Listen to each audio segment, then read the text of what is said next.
पावनी शिव के चरणवा, पावनी शिव जी के चरणवा, पूरा जहनवा जानेला।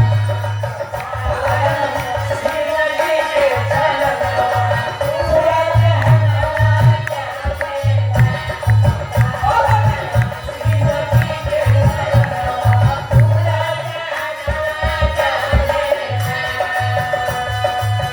आई जहनवा जानेला, पूरा जहनवा जानेला।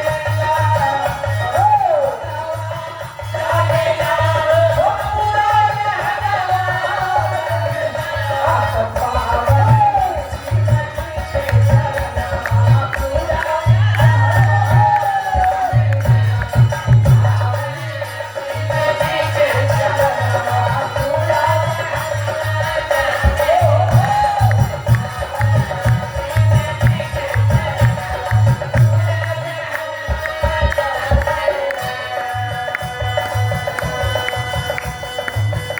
अरे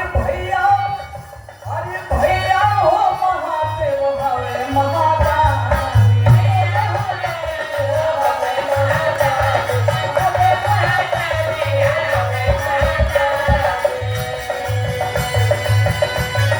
हर भगतन के पूछेलन परेशानी।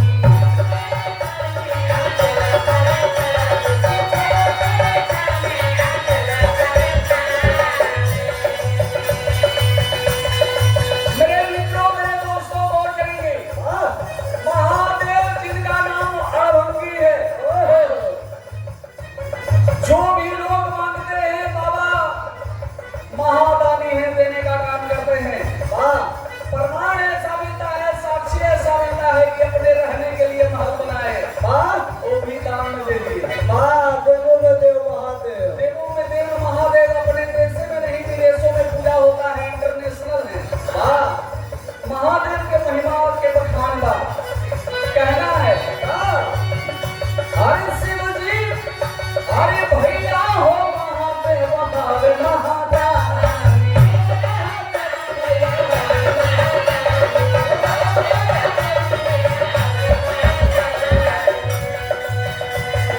हर भगतन के हरेलन परेशानी।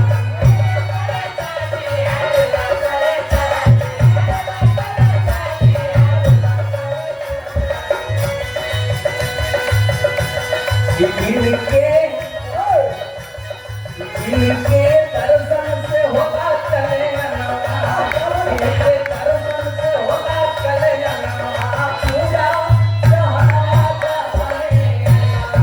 इनके दर्शन से होगा कल्याणवा, पूरा जहनवा जानेला।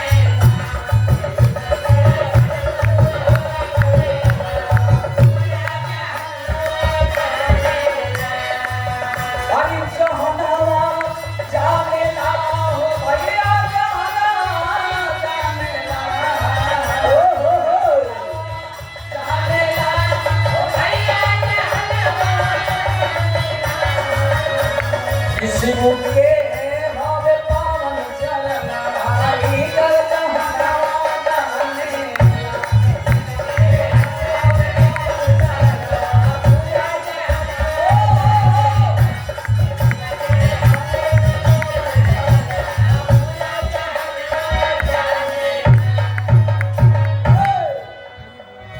अरे पूजेला सगरो हो, अजी पूजेला सगरो हो, हर हर के नाम।